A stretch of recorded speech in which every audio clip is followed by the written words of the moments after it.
여호와의 날이 이르리라. 그 날에 내 재물이 약탈되어 내 가운데에서 나누이리라. 내가 이방 나라들을 모아 예루살렘과 싸우게 하리니 성읍이 함락되며 가옥이 약탈되며 부녀가 욕을 당하며 성읍 절반이 사람에 가려니와 남은 백성은 성읍에서 끊어지지 아니하리라. 그때 여호와께서 나가사 그 이방 나라들을 치시되 이왕의 전쟁 날에 싸운 것 같이 하시리라. 그날에 그의 발이 예루살렘 앞 곧 동쪽 감람산에 서실 것이요 감람산은 그 한가운데가 동서로 갈라져 매우 큰 골짜기가 되어서 산 절반은 북으로 절반은 남으로 옮기고 그 산 골짜기는 아셀까지 이를지라. 너희가 그 산 골짜기로 도망하되 유다 왕 우시야 때에 지진을 피하여 도망하던 것 같이 하리라. 나의 하나님 여호와께서 임하실 것이요 모든 거룩한 자들이 주와 함께하리라. 그날에는 빛이 없겠고 광명한 것들이 떠날 것이라. 여호와께서 아시는 한 날이 있으리니 낮도 아니요 밤도 아니라 어두워 갈 때에 빛이 있으리로다. 그날에 생수가 예루살렘에서 솟아나서 절반은 동해로 절반은 서해로 흐를 것이라. 여름에도 겨울에도 그러하리라.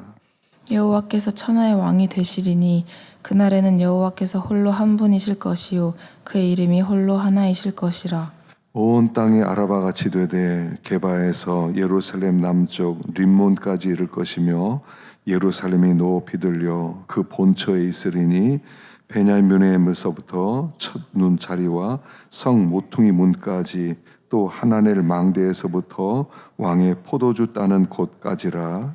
사람이 그 가운데에 살며 다시는 저주가 있지 아니하리니 예루살렘이 평안히 서리로다. 예루살렘은 칠 모든 백성에게 여호와께서 내리실 재앙은 이러하니 곧 섰을 때 그들의 살이 썩으며 그들의 눈동자가 눈구멍 속에서 썩으며 그들의 혀가 입 속에서 썩을 것이요 그날에 여호와께서 그들을 크게 요란하게 하시리니 피차 손으로 붙잡으며 피차 손을 들어 칠 것이며 유다도 예루살렘에서 싸우리니 그때 사방에 있는 이방 나라들의 보화 곧 금은과 의복의 시임이 많이 모여질 것이요 또 말과 노새와 낙타와 나귀와 그 진에 있는 모든 가축에게 미칠 재앙도 그 재앙과 같으리라. 예루살렘을 치러 왔던 이방 나라들 중에 남은 자가 해마다 올라와서 그 왕 만군의 여호와께 경배하며 초막절을 지킬 것이라. 땅에 있는 족속들 중에 그 왕 만군의 여호와께 경배하러 예루살렘에 올라오지 아니하는 자들에게는 비를 내리지 아니하실 것인즉 만일 애굽 족속이 올라오지 아니할 때에는 비 내림이 있지 아니하리니 여호와께서 초막절을 지키러 올라오지 아니하는 이방 나라들 사람을 치는 재앙을 그에게 내리실 것이라. 애굽 사람이나 이방 나라 사람이나 초막절을 지키러 올라오지 아니하는 자가 받을 벌이 그러하니라. 그날에는 말 방울에까지 여호와께 성결이라 기록될 것이라. 여호와의 전에는 모든 솥이 제단 앞 주발과 다름이 없을 것이니 함께 예루살렘과 유다의 모든 솥이 만군의 여호와의 성물이 될 것인즉 제사 드리는 자가 와서 이 솥을 가져다가 그것으로 고기를 삶으리라. 그날에는 만군의 여호와의 전에 가나안 사람이 다시 있지 아니하리라. 아멘. 할렐루야. 참 좋은 아침입니다. 아침은 얼마나 신선한지 모르겠어요. 지난 밤에도 하나님 은혜 가운데 단잠자게 하시고 또 새로운 한 날을 주셨습니다. 오늘도 주님과 동행하는 한 날 되시고 또 하나님의 반드시 승리하게 하실 것입니다. 오늘도 믿음으로 또 전진하기를 축원합니다.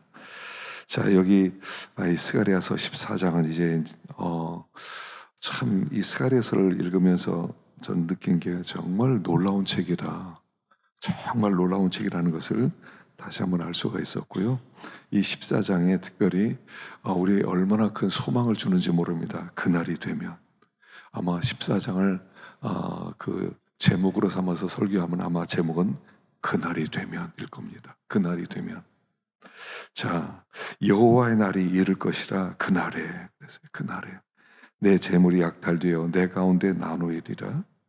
자, 여기 여호와의 날이 온다는 겁니다. 그날이 온다는 겁니다. 그날이 되면 여기 내 재물이 약탈되고 내 가운데 나누이고 내가 이방 나라들을 모아 예루살렘과 싸워 성읍이 함락되고 가옥이 약탈되고 부녀가 욕을 당하며 성읍 백성의 절반이나 사로잡혀가고 남은 백성은 성읍에서 끊어지지 아니하리라. 그날이 되면요, 성도들이 고난을 당한다는 얘기예요. 그날이 되면. 자, 이 그날이 되면 이 그날이 어떤 날이냐면 예수님의 심판의 날인데, 그 심판의 날은 마지막 예수님께서 재림하셨을 때 그때를 얘기하는 게 아니에요. 예수님의 초림을 얘기하는 거예요. 4절에 보니까 그날에 그의 발이 예루살렘 앞 곧 동쪽 감람산에 서실 것이요 감람산은 그 한가운데가 동서로 갈라져 큰 골짜기가 되고 산 절반은 북으로 절반은 남으로 옮기고. 언제 일이 일어났죠? 예수님이 십자가 지시고 부활하시고 승천할 때 감람산에서 승천하세요. 특별히 감람산, 바로 그 말을 얘기하는 거예요. 예수님께서 이 땅에 오셨습니다. 십자가를 지시고 부활하셨습니다. 그리고 감람산에 서셨습니다. 그러면 승천할 때 이 세계는 반으로 갈라진 겁니다. 그를 믿는 사람과 그를 믿지 않는 사람으로 나뉘어지는 것입니다. 그래서 이 감람산에 그분이 서셨는데 온 땅이 이제 예수 믿는 사람과 믿지 않는 두 종류의 사람으로 나눠지고 예수 믿는 사람은 고난을 받게 될 것이다 이야기를 하는 것입니다. 그래서 그 믿는 사람들은 5절에 보니까 그 산 골짜기로 도망쳐서, 하나님의 백성들이 할 일은 이겁니다. 도망치는 일이에요. 온 땅에서 이제 믿는 사람들이 핍박도 당하고 고난도 당하고 하나님이 정결케 하실 텐데, 하나님의 계획은 이 땅에서 성도들을 정결케 해서 데려가는 겁니다. 정결케. 성도들의 살 목적은 하나입니다. 정결해지는 거예요. 그래서 고난이 있게 될 것이다 하는 것입니다. 자, 두 번째는 어떤 일이 벌어지냐면 8절에 보니까 그날에 생수가 예루살렘으로 솟아나서 절반은 동해로 절반은 서해로 흐를 것입니다. 이제 하나님의 말씀이 예루살렘으로부터 흘러나오게 될 것입니다. 예수님께서 이 땅에 제자들에게 말씀을 주셨습니다. 그리고 제자들에게 너는 온 땅에 가서 복음을 전해라. 그래서 온 땅으로 생수가 흘러나가는 것을 이야기하는 겁니다. 복음이 전해진다는 건 뭐냐면 생수가 온 땅에 흘러가는 것을 얘기하는 겁니다. 그래서 그 사람들이 하나님의 말씀을 듣고 생명의 역사가 나타날 것을 이야기하는 것입니다. 그래서 온 땅이 이제 지금 구약의 성도들의 눈에서 이 신약을 보라는 거예요. 우리는 선교사님들이 온 세계 나가서 복음을 증거하는 게 그냥 당연하고, 근데 아직도 돌아오지 않고 세상은 복잡하고 그런 것 같지만 구약 시대 사람의 눈으로 이 신약 시대를 보면 어마어마한 일이 일어나는 겁니다. 지금 예루살렘 안에 이 이스라엘 그 유다 백성 안에만 하나님의 그 말씀이 있어서 그 말씀을 들으려면 경건한 사람들이 몰려오고, 그리고 이방 나라들이 거기에 하나님의 복음이 상상도 못한 일이 지금 일어나고 있다는 것입니다. 우리는 당연하게 여기는 그 일이, 이게 당연한 것이 아니라 구약의 예언이 지금 일어나고 있는 일이라는 겁니다. 복음이 온 땅 가운데 지금 흘러넘치고 있어서 11절에 사람이 그 가운데 살며 다시는 저주가 있지 아니하고 예루살렘이 평안히 서리라. 자, 하나님의 나라, 하나님의 교회가 지금 점점 더 이렇게 세워지는 것을 얘기하는 것입니다. 그리고 이 마지막 때에는요, 그날에는 이제 여기 초막절을 지키는 말씀이 계속 나오죠. 17절에 보니까 땅엔 족속 중에 그 왕 만군의 여호와께 경배하러 예루살렘에 올라오지 아니하는 자에는 비를 내리지 않고, 애굽 족속이 올라오지 않을 때는 비가 내림이 있지 않고, 여호와께서 초막절을 지키러 올라오지 않은 이방 나라 사람을 치는 재앙을 그에게 내리실 것이라. 계속 초막절 얘기가 16절부터 나옵니다. 초막절을 지킬 것이다. 마지막에 초막절이 어떤 절기지요? 마지막 날 실로암에 가서 물을 길어서 그 제단 앞에 쏟아 부으는, 그래서 하나님의 성령을 사모하는 절기가 초막절 절기입니다. 그래서 그 초막절에 하나님의 성령을 사모하고 하나님의 성령으로 충만하게 지는 절기가 초막절이거든요.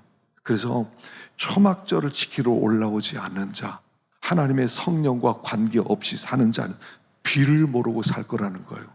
비를 모르고 영적 기근 속에서 모든 것을 가진 것 같지만 영적으로 그들이 허덕이면서 살게 될 것을 이야기하는 겁니다.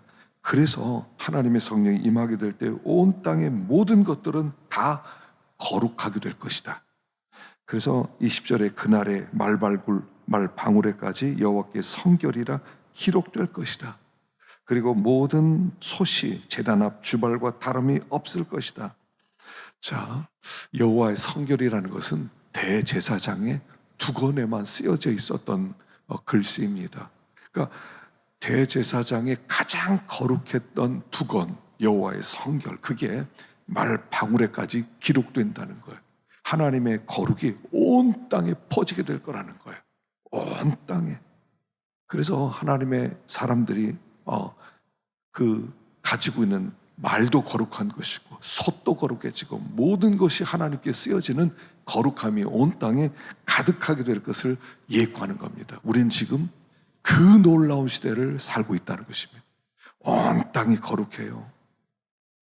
복음이 들어가서 믿는 사람들이 다 하나님의 것으로 또 하나님을 섬기게 되어 있고 이미 온 땅에 하나님 나라가 되었다는 겁니다. 그래서 예수님께서 내가 이 땅에 온 것은 심판하러 온 것이 아니라 구원하러 왔다. 믿는 자는 이미 영생이 있고 믿지 않는 자는 이미 심판을 받았다라고 말씀하셨어요. 이미 심판이 있어요. 온 땅에. 우리는 이미 하나님 나라를 살아가고 있는 거예요. 그리고 이미 예수 그리스도께는 온 땅의 왕이 되신 거예요. 지금 이 엄청난 시대를 예고하고 있는 것입니다. 그래서 구약에 지금 스룹바벨 성전을 지은 그들에게 너희들이 지금 이 작은 성전을 보지 않느냐? 여기로부터 어마어마한 일들이 벌어지게 될 것이다. 너희들은 그 일의 출발점이다 라고 얘기하는 겁니다. 우리가 사는 이 시대를 바라보면서 낙심할 게 없어요. 이미 하나님이 그 일을 시작하셨습니다. 그리고 그 일이 점점 더 온 땅에 확대되어 있고 아무도 그것을 막을 사람이 없는 것입니다. 이미 우리는 복 받은 사람들이고 이미 우리는 거룩한 사람들이 되었고 이미 우리는 구원받은 사람이 되었다 하는 게 스가랴서의 예언인 것입니다. 엄청나지 않습니까? 14장을 읽는데 얼마나 흥분이 되고 얼마나 마음이 뜨거워지고 와, 이런 시대였구나. 그날이 오면, 그날이 되면 우리는 그런 시대를 살아가고 있는 것입니다. 요한복음 17장 봉독해 주시겠습니다.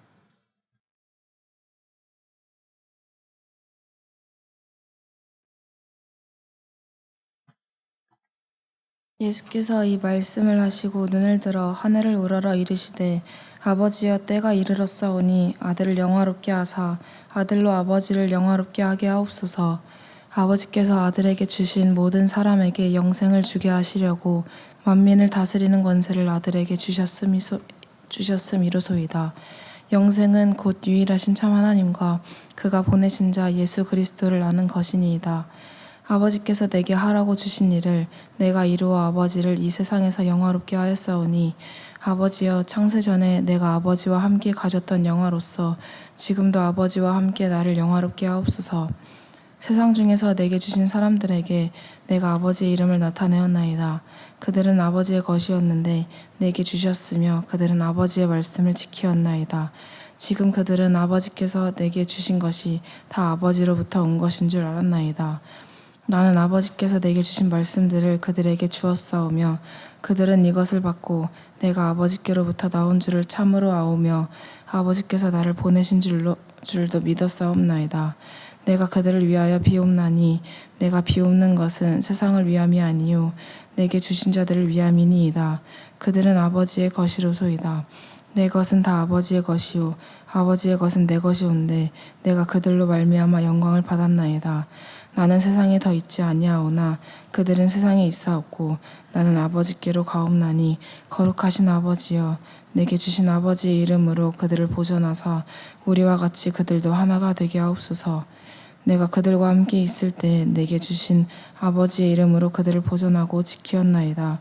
그 중에 하나도 멸망하지 않고 다만 멸망의 자식뿐이오니 이는 성경을 응하게 함이니이다. 지금 내가 아버지께로 가오니 내가 세상에서 이 말을 하옵는 것은 그들로 내 기쁨을 그들 안에 충만히 가지게 하려 함이니이다. 내가 아버지의 말씀을 그들에게 주었사오매 세상이 그들을 미워하였사오니 이는 내가 세상에 속하지 아니함 같이 그들도 세상에 속하지 아니함으로 인함이니이다. 내가 비옵는 것은 그들을 세상에서 데려가시기를 위함이 아니요 다만 악에 빠지지 않게 보존하시기를 위함이니이다. 내가 세상에 속하지 아니함 같이 그들도 세상에 속하지 아니하였사옵나이다. 그들을 진리로 거룩하게 하옵소서. 아버지의 말씀은 진리니이다. 아버지께서 나를 세상에 보내신 것 같이 나도 그들을 세상에 보내었고 또 그들을 위하여 내가 나를 거룩하게 하오니 이는 그들도 진리로 거룩함을 얻게 하려 함이니이다.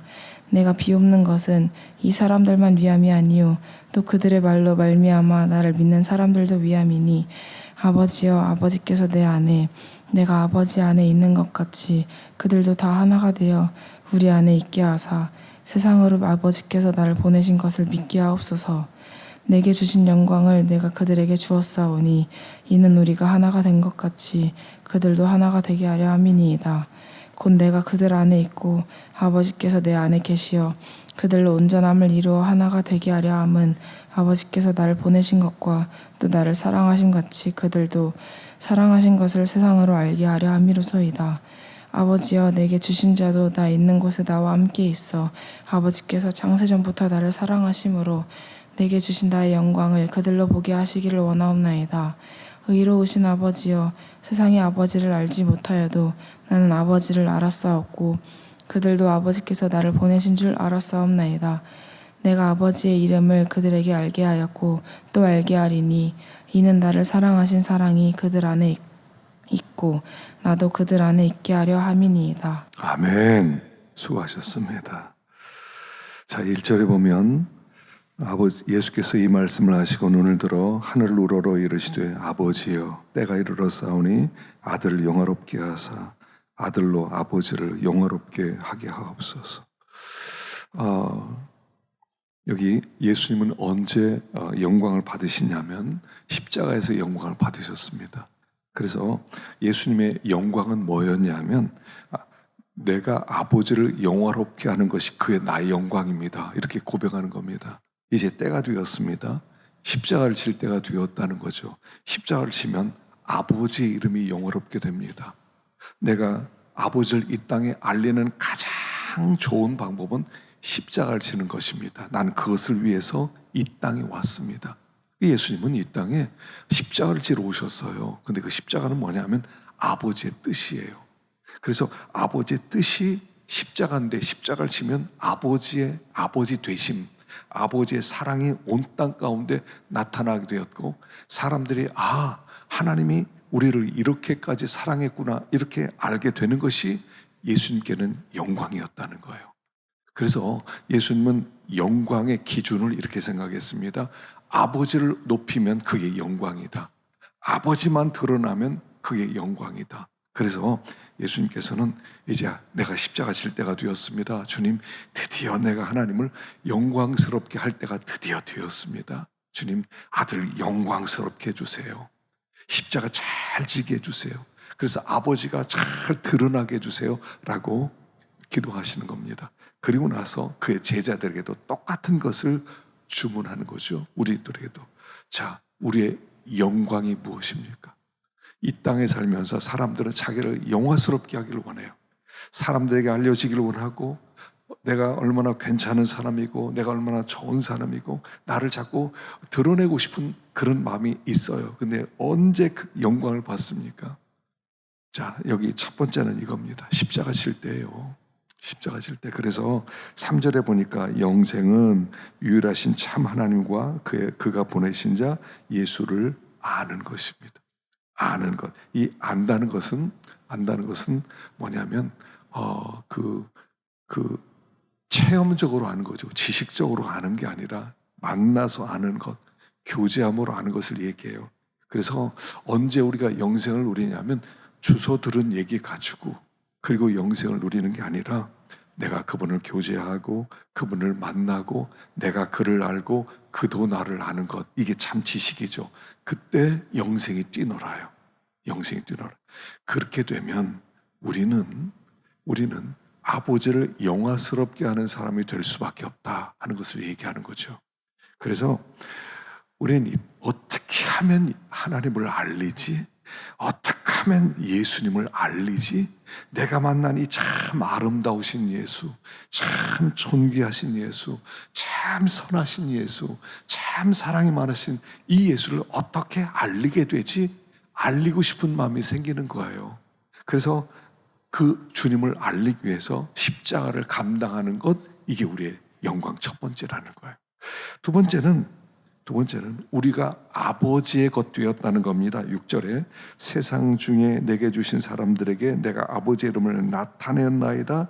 그들은 아버지의 것이었는데 내게 주었고 그들은 아버지의 말씀을 지켰나이다. 자, 계속 얘기하는 게 뭐냐면 내게 주신 사람들, 내게 속한 사람들 다 내 것입니다. 자, 성도는 하나님의 것이 되었고 예수님의 것이 되었다는 것이 영광이에요. 영광이 따로 있는 게 아닙니다. 하나님의 것이 되었다는 것이에요. 그게 영광이에요. 뭐가 영광이겠어요? 내가 하이델베르그 요리문답 첫 번째가 이거라고 그랬죠. 사람의 진정한 최고의 위로는 무엇입니까? 유일한 위로는 뭡니까? 내가 세상 것이 아니라 아버지의 것 되었다는 거고, 그리고 그 아버지가 자기의 것을 지킨다는 것, 이게 우리의 영광이고 위로입니다. 우리 영광과 위로는요, 참 이 세상에서 과연 위로가 어디 있을까? 우리의 위로가 어디 있을까? 내가 하나님의 것이라는 것. 그러니까 하나님의 것은 하나님이 지키는 거예요. 그래서 여기 계속 나오는 게 뭐냐면 여기 14절에 내가 아버지의 말씀을 그들에게 주었사오매 세상이 그들을 미워하였사오니 이는 내가 세상에 속하지 아니함 같이 그들도 세상에 속하지 아니함입니다. 16절에도 내가 세상에 속하지 아니함 같이 그들도 세상에 속하지 아니했습니다. 세상에 속하지 아니한 자가 되었다는 것, 아버지 것이 되었다는 것. 그래서 아버지의 것이 되었기 때문에 아버지가 지킨다는 거예요.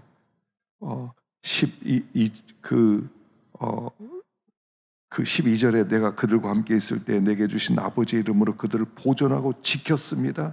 하나도 멸망하지 않고 다음에 멸망의 자식뿐이오니 이는 성경을 응하게 함이니.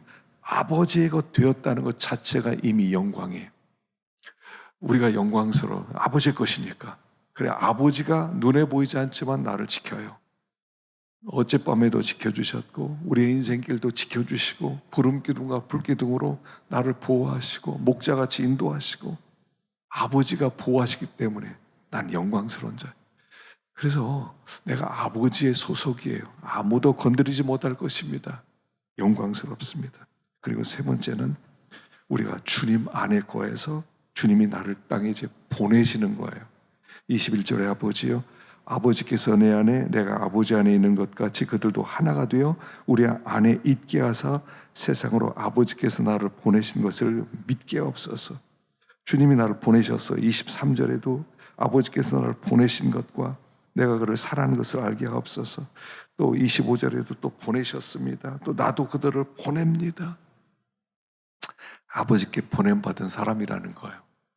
그래서 보냄받은 사람이 보냄받은 사람 되었다는 것 자체가 영광인데 보냈다는 것을 뭘로 증명하냐는 거예요. 하나님이 나를 이 땅에 보냈다는 걸 뭘로 증명해요? 하나됨으로 증명한다는 거예요. 그래서 하나 되라, 하나 되라. 그리고 우리가 하나 되면요, 사람들이 우리를 보면서 저 사람들이 하나인 걸 보니까 서로 저렇게 사랑하는 걸 보니까 아버지가 나타나는 거예요. 아버지가 영광이 되는 거예요. 그러니까 우리가 하나됨을 통해서 아버지의 영광이 나타나는데 하나 되려면 어떻게 되느냐? 진리로 거룩해져야 되는 거예요. 그래서 저들을 진리로 거룩하게 하옵소서. 우리가요, 서로 하나 됩시다. 사랑합시다. 예, 그렇게 해서 하나 될 수도 있어요. 그런데 정말 하나 되려면요, 한 사람 한 사람이 거룩해져야 돼요. 거룩해져야지. 죄와 관계없이 정말 주님의 말씀대로 순종하면서 예수님의 말씀을 따라가야지. 그러면요, 저절로 하나가 돼요. 거룩을 목표로 삼으면 그게 하나예요. 뜻이 하나면 하나예요. 그래서 거룩한 자로 살아갑시다. 죄와 관계없이 정말 하나님의 뜻을 순종합시다. 이런 마음을 가진 사람이 가득 차면 하나예요, 거기가. 사람은 하나 되기 어려워요. 다 각자 개성이 있어서요, 자기를 드러내고 싶어 하거든요. 그런데 거룩해지면 하나가 되고, 하나가 되면 하나님의 영광이 나타나고, 그게 성도의 영광이라는 거예요. 그게 보냄받은 자의 삶이라는 거예요. 우리가 이런 일 저런 일을 한다고 하지만 핵심에는 한 가지입니다. 거룩한 자가 되는 거예요. 우리가 거룩해서 깨끗한 자로 정말 하나님 기쁘시게 해드리겠다. 한 사람 한 사람 그런 생각을 갖고 있다면 서로 말 안 해도요, 딱 뜻이 같으면요, 딱 하나예요. 딱 하나예요. 생각이 다르면요, 하나가 될 수 없어요. 뜻이 하나면 하나예요. 우리가 거룩한, 올 한 해도 수고하셨는데 이제 새로운 한 해 정말 거룩의 목표를 가지고 하나님의 은혜로 충만해질 때 하나됨으로 하나님을 드러내고 하나님께 영광 돌리게 될 것입니다. 오늘도 승리하기를 축원합니다. 기도하겠습니다.